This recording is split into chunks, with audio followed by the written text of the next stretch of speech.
Assalamualaikum warahmatullahi wabarakatuh. Halo Sobat Literasi, welcome to Walik, waktunya ngulik bersama saya Aldo Febrianto, Wakil 2 Duta Baca UIN Raden Fatah Palembang. Nah teman-teman, di episode 4 kali ini kita kedatangan salah satu narasumber yang sangat luar biasa, sosok di balik kesuksesan perpustakaan UIN Raden Fatah Palembang. Boleh nih teman-teman kita sapa. Halo Ibu. Halo Aldo. Assalamualaikum semuanya. Waalaikumsalam. Nah Ibu, teman-teman, narasumber kita kali ini bernama Ibu Nurmalina SAG SSM HUM yang merupakan salah satu pustakawan di UIN Raden Fatah Palembang. Nah Ibu, sebelumnya boleh nggak Bu, Aldo dan teman-teman tahu nih, Ibu menjadi pustakawan itu Bu kenapa Bu? Apa memang cita-cita atau itu tuh keinginan dari orang tua Bu? Oke ya, sahabat literasi ya. Kalau bicara tentang pustakawan, ya Ibu jadi pustakawan kan tahun 2000 ya. Tahun 2000 itu sudah jadi pustakawan. Ya pada waktu Ibu kuliah di dulu, Ibu belum tahu sih pustakawan itu apa ya. Jadi sebenarnya kalau ditanya cita-cita mungkin enggak ya. Kalau ditanya cita mungkin belum, karena waktu itu ya banyak orang belum tahu pustakawan itu apa. Jadi Ibu kuliah dulu tahun 95 di Fakultas Syariah ya, S1. Kemudian tahun 97 itu dapat tawaran untuk melanjutkan pendidikan S1 khusus. Jadi 2 kali S2-nya, S1-nya ya, ke Universitas Indonesia. Ibu pikir wah ini Universitas Indonesia ini udah. Akhirnya ikut kan, itu ternyata itu pendidikan untuk dididik untuk menjadi pustakawan. Itu awal Ibu jadi pustakawan. Ya udah, kita akhirnya kuliah selama 2 tahun di sana. Dan pulangnya lagi ke UIN Raden Fatah, alhamdulillah dibalikkan lagi ke daerah. Waktu itu kan kita dari semua provinsi ya, dari semua provinsi ada orang sekitar 30 orang. Setelah itu kita habis kuliah kita balik lagi ke ke provinsi kita masing-masing. Kebetulan Ibu balik lagi ke UIN Raden Fatah, kalau dulu namanya IAIN Raden Fatah, dan alhamdulillah bekerja di perpustakaan UIN Raden Fatah sampai sekarang. Jadi tahun 2000 Aldo diterimanya. Lumayan lama ya Bu ya. 24 tahun ya. Seumur sama anak Ibu ya. Nah Ibu, kalau berbicara soal pustakawan ya Bu ya, bukan cuman Ibu dulu tuh waktu Ibu muda yang nggak tahu, banyak teman-teman juga, teman-temannya Aldo juga banyak tuh yang di fakultas nggak tahu apa sih sebenarnya pustakawan. Kalau mereka ke perpus kan, mereka tuh nyebutnya kayak staf fakultas, Bapak Ibu gitu. Nah, menurut Ibu apa sih Bu definisi dari pustakawan itu? Jadi ketika Ibu lanjut adik kuliah kan orang-orang nanya, ngapa sih kerja di perpustakaan kok masih mau kuliah? Oh ternyata banyak Aldo. Jadi kalau kita lihat secara pengertian pustakawan ya, jadi perpustakaan itu sekarang kan sudah punya undang-undangnya. Jadi kita mengelola perpustakaan itu ada undang-undangnya, ada pedomannya, itu Undang-Undang Nomor 43 Tahun 2007 tentang perpustakaan. Nah di dalam undang-undang tersebut disebutkan bahwa pustakawan adalah seseorang yang memiliki kompetensi yang didapat melalui pendidikan dan pelatihan yang bertugas dan bertanggung jawab pengelolaan dan pelayanan di perpustakaan. Nah, jadi kalau kita lihat dari pengertian itu, pustakawan itu bisa jadi dinamakan pustakawan kalau dia mempunyai kompetensi. Kompetensinya apa di bidang kepustakawanan? Didapat dari apa? Pertama dari pendidikan, yang kedua dari pelatihan. Jadi kalau tidak semua orang itu bisa jadi pustakawan itu. Pertama pendidikan, dia harus mempunyai latar belakang pendidikan ilmu perpustakaan.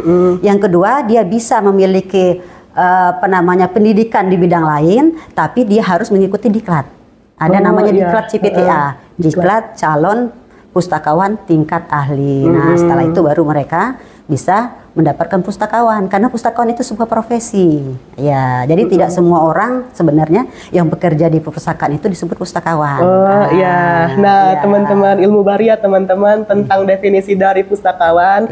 Ibu, kalau misalkan kita udah berbicara soal pustakawan, fungsi dari pustakawan itu apa sih Bu? Selain untuk penyedia atau kayak untuk fasilitator gitu ya bahasanya, fasilitator atau orang yang membantu di pustakawan gitu. Ya, tadi kalau kita kembali ke undang-undang tadi ya, kembali ke undang-undang pengertian pustakawan tadi yang memiliki tugas dan fungsi ya, tugas dan fungsi pengelolaan dan pelayanan di perpustakaan. Jadi pertama dia harus mengelola sumber-sumber informasi yang ada di perpustakaan. Nah, sumber-sumber informasi itu kalau dulu kan cuma buku cetak saja ya. Benar. Nah, kalau sekarang banyak sudah yang informasi digital ya. Sudah ya, itu bagaimana kita mengelolanya. Yang buku-buku atau koleksi di perpustakaan itu harus kita kelola. Biar apa? Biar bisa ditemukan kembali oleh pemustaka. Jadi orang yang datang ke perpustakaan itu disebut pemustaka, kalau itu pemustaka. Dan jadi setelah kita kelola sumber-sumber informasi tadi, kita layankan. Nah, jadi mengelola dan melayankan. Supaya mereka tahu apa yang ada di perpustakaan itu. Supaya koleksi-koleksi yang di perpustakaan tadi bisa dimanfaatkan oleh pemustaka semaksimal mungkin. Ya. Oh, gitu. Ya. Nah, kalau misalkan Bu ya kita lihat di perpustakaan kita ini di lantai 1 kan ada kayak satpam atau admin kan, itu bisa nggak sih Bu disebut pustakawan? Oh enggak, itu bukan pustakawan ya.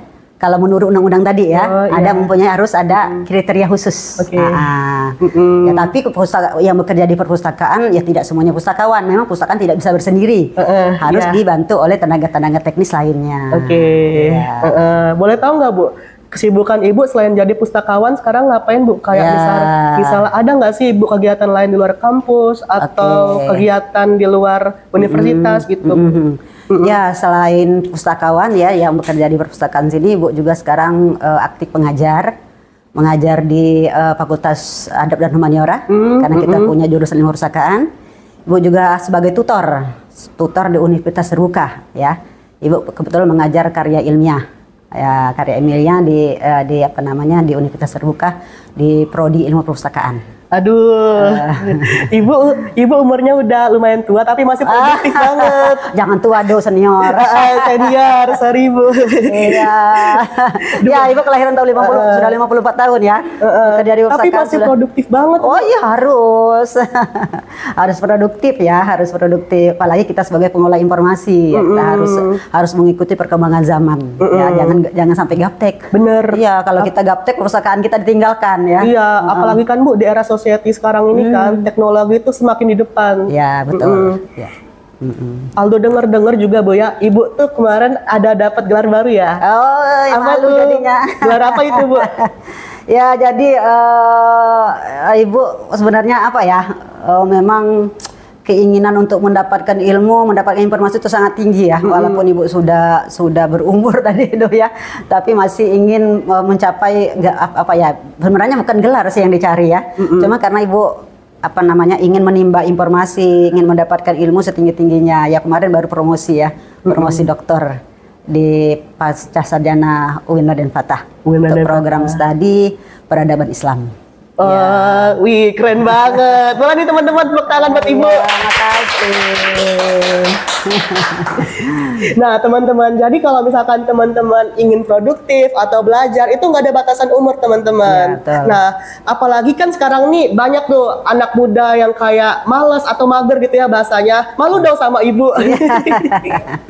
Iya, jadi kuliah itu sebenarnya ya sama dengan anak-anak ya. Anak kuliah itu ya penyemangat lah ya, penyemangat bagi kalian yang muda-muda untuk terus menimba ilmu ya.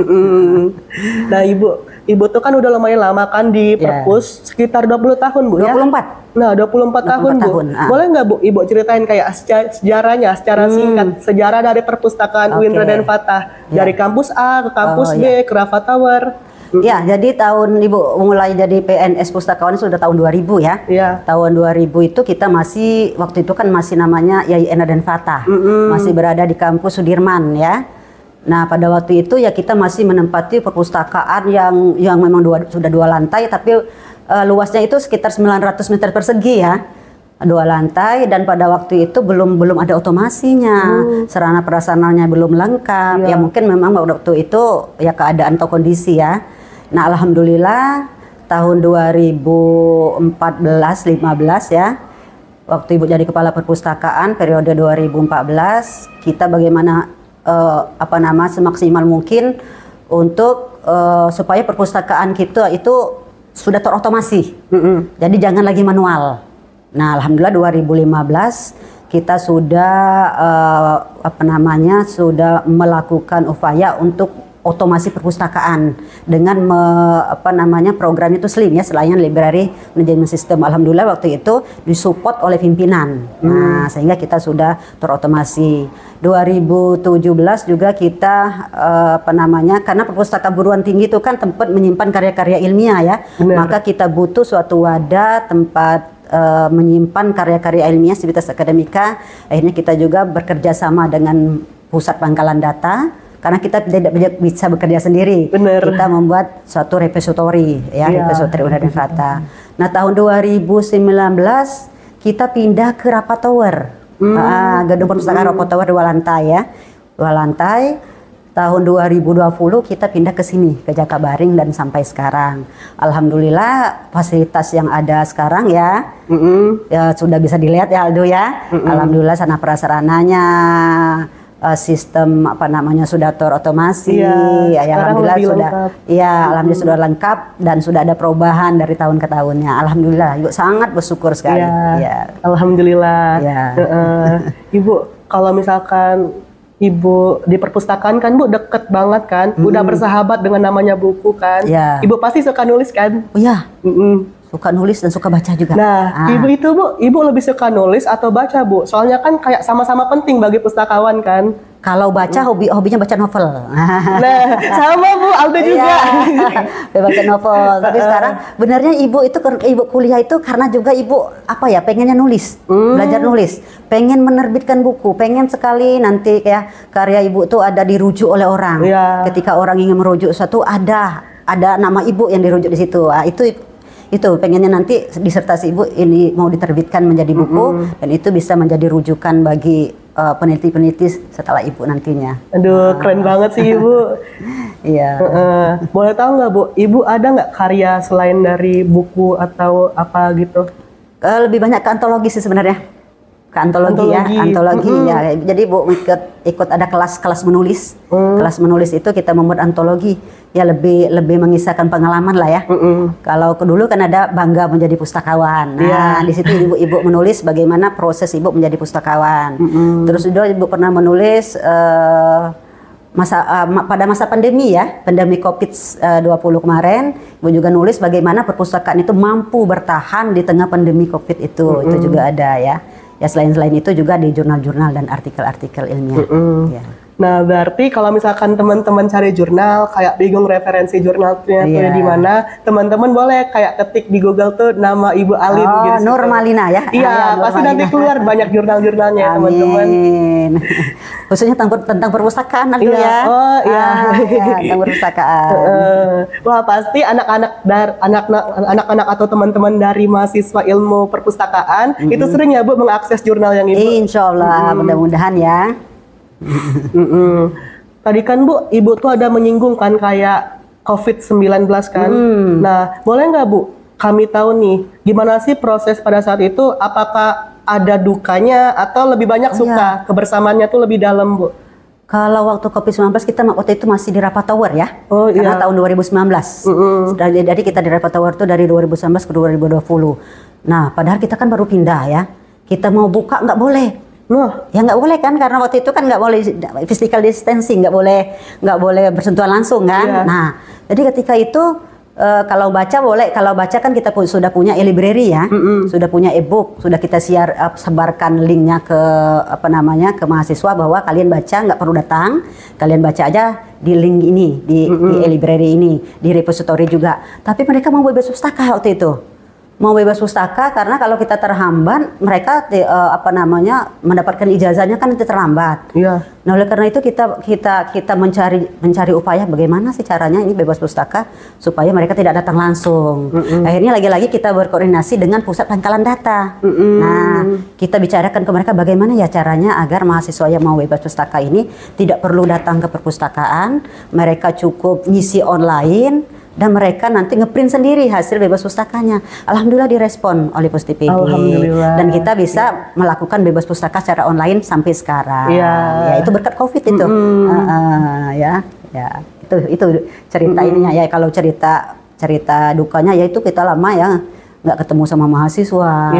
Kita kerja dari rumah. Ya. Berarti Bu pada saat COVID-19 itu Bu, emang nggak boleh diakses ya perpusnya? Nggak yang boleh versi masuk. offline? Nggak boleh, nggak boleh datang sama sekali ya. Nggak boleh. Jadi gimana itu Bu? Kan pada saat itu kan pasti buku-bukunya banyak debu kan? Atau kayak banyak sarang-sarang lebah Iya, gitu, atau sarang laba-laba? Ya nggak sampai nggak sampai lama-lama. Karena kita paling cuma beberapa ya, setelah itu kan kita masih tahun 2019, 2020 kan kita buka lagi dengan pembatasan pengunjung. Jadi kalau dulu tidak kita batasi karena ada COVID, kita batasi minimal orang 50 saja.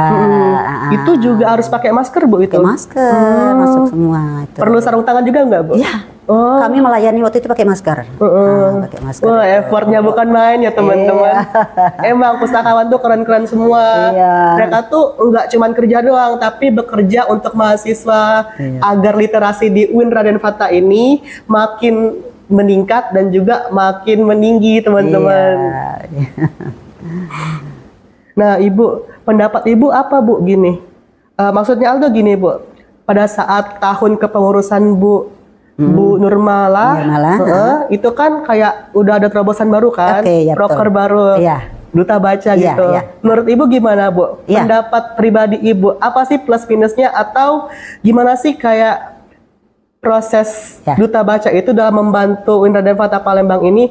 Ya, jadi apresiasi ya untuk Ibu Nirmala yang masa kepemimpinan beliau sudah menghasilkan duta baca yang hebat-hebat ya. Jadi menurut Ibu duta baca ini sangat penting sekali Aldo ya. Ya. Duta baca ini sangat penting sekali karena itu tadi untuk mempromosikan perpustakaan. Kan kalau perpustakaan itu kita punya koleksi yang lengkap, punya sarana prasarana yang bagus. Tapi kalau tidak diketahui oleh masyarakat, kan tidak ada yang datang nantinya. Nah, oleh karena itulah perlu dipromosikan. Nah, alhamdulillah ini duta baca ikut mempromosikan perpustakaan UIN Raden Fata. Ya, jadi itu sangat apresiasi sekali ya. Mudah-mudahan nanti duta baca berkembang terus dan tetap melakukan kegiatan-kegiatan inovatif ya, sehingga perpustakaan UIN Raden Fata bukan hanya dikenal di Kota Palembang, di Indonesia tapi mendunia. Amin. Gitu, ya. Apalagi kan Bu, pada saat 2020, 2021 itu kan Bu masih COVID kan? Jadi kayak pada tahun 2022 itu tuh dengan adanya duta baca cukup membantu ya Bu? Iya, cukup sekali. Alhamdulillah, bukan cukup ya, tapi sangat membantu. Sangat membantu. Nah Ibu tuh kan tadi banyak kan pencapaian, kayak Ibu baru meraih gelar dokter. Sudah itu Ibu juga rajin menulis, suka membaca gitu. Dan juga Ibu pernah menjadi Kepala Perpustakaan UIN Raden Fata Palembang. Nah, itu Bu boleh tahu nggak Bu, pada tahun berapa sih Ibu jadi Kepala Perpus? Ya, Kepala Perpustakaan tahun 2014 sampai 2020. Jadi pada masa COVID itu masih Ibu yang menjabat. 2019 ya. Tapi keren loh Ibu, pada masa COVID Ibu itu bisa mengemban amanah itu. Ya, alhamdulillah ya. Berkat ini juga sih dukungan teman-teman kita kan, kalau di perguruan perpustakaan perguruan tinggi Islam kita punya asosiasi Aldo. Asosiasi Perpustakaan Perguruan Tinggi Islam, namanya APTIS. Jadi kita sangat aktif sekali pada waktu masa pandemi, melakukan seminar, webinar, ya, melakukan kegiatan-kegiatan ya di peningkatan kompetensi skill masa pandemi itu. Jadi waktu masa pandemi kita tidak hanya diem aja, kita memang diem di rumah, tapi kita aktif di depan laptop, menimba ilmu juga ya. Itu. Ibu ada nggak Bu kayak obsesi gitu yang ingin Ibu capai untuk selanjutnya nih gimana? Atau Ibu ada nggak kayak ide mau buka toko buku gitu Bu? Kalau OSFC ya namanya manusia ya. Kalau kalau perpustakaan kita alhamdulillah sekarang ya sudah sarana sudah lengkap. Tapi Ibu inginnya perpustakaan kita itu lebih dikenal lagi oleh masyarakat banyak ya, lebih memberikan kenyamanan kepada masyarakat. Kalau bisa orang masuk perpustakaan tuh dengan wajah yang cemberut ya, karena banyak tugas kalau mahasiswa biasanya ya. Keluar dari perpustakaan dengan wajah cerah. Karena menemukan sumber-sumber informasi yang dia butuhkan. Nah, itu sebenarnya obsesi itu, bagaimana kita bisa melayani pemustaka itu dengan apa ya? Ya tadi ya, mereka menemukan apa yang mereka cari dengan cepat, tepat. Cepat dan tepat. Cepat dan tepat, bukan hanya cepat tapi juga tepat. Iya. Ini Bu, Aldo ada beberapa pertanyaan lagi Bu. Oke, ya ujian promosi ya. Iya. Beberapa pertanyaan lagi. Kemarin itu kan pada saat tanggal 16 sampai 17 Oktober, Ibu ada kan kayak ngisi materi ya di perpustakaan mengenai materi selangkah memulai penulisan skripsi. Ya, boleh nggak Bu Ibu sampaikan di sini kayak tips and trick buat mahasiswa semester akhir atau semester 5 gitu untuk memulai menulis skripsi itu gimana yang baik dan benarnya gitu. Oke. Iya ya, kemarin kan ya selangkah menulis skripsi ya. Iya. Ya Ibu tuh sebenarnya awalnya idenya itu ya ketika Ibu nulis disertasi memang agak sulit ya. Wah, ini kalau anak-anak S1 ini diberi panduan, diberi semangat untuk menulis skripsi ini lebih bagus lagi ya. Maka itu kita bersama teman-teman pustakawan lainnya kita buka aja kelas literasi ya. Kelas literasi, jadi kita memberikan motivasi, sebenarnya hanya motivasi itu Aldo ya. Motivasi ke anak-anak yang semester awal juga ini ya. Semester awal itu untuk semangat untuk menulis skripsi. Nah, bagaimana cara mereka menemukan literatur sumber informasi, bagaimana cara mereka ya membuat outline proposal skripsi. Nah, itu yang kita lakukan kemarin ya.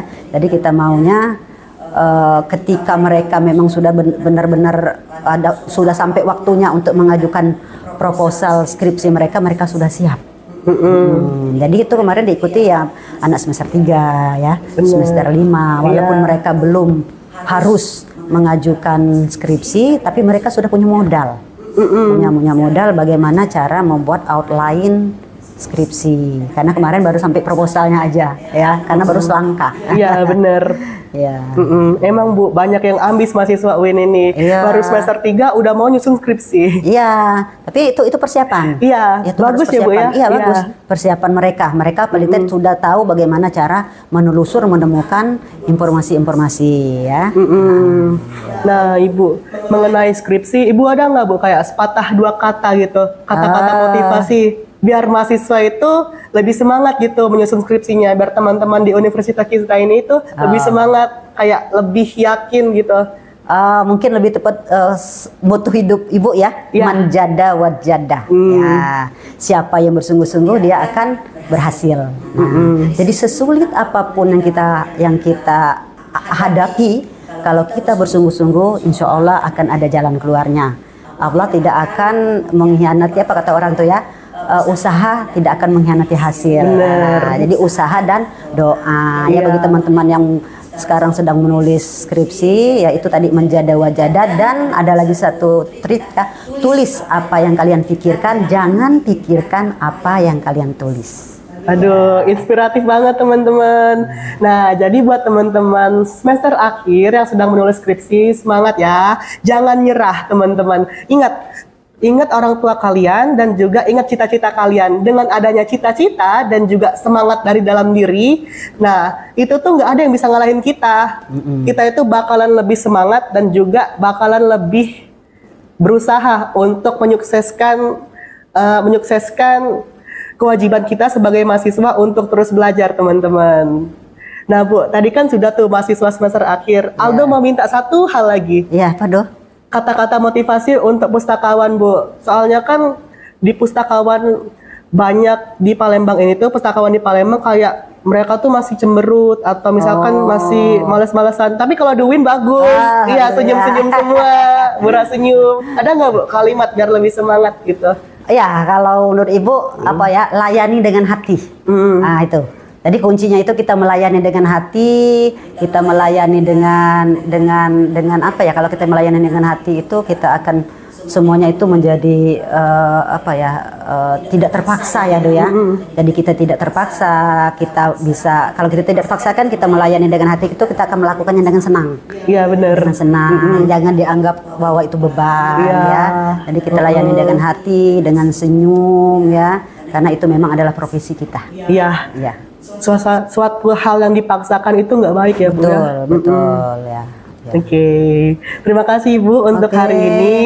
Sebelumnya boleh Bu saya hai ke kamera? Oke, boleh. Gini Bu. Oh gini ya? Iya. Oh ya, halo. Oke Bu.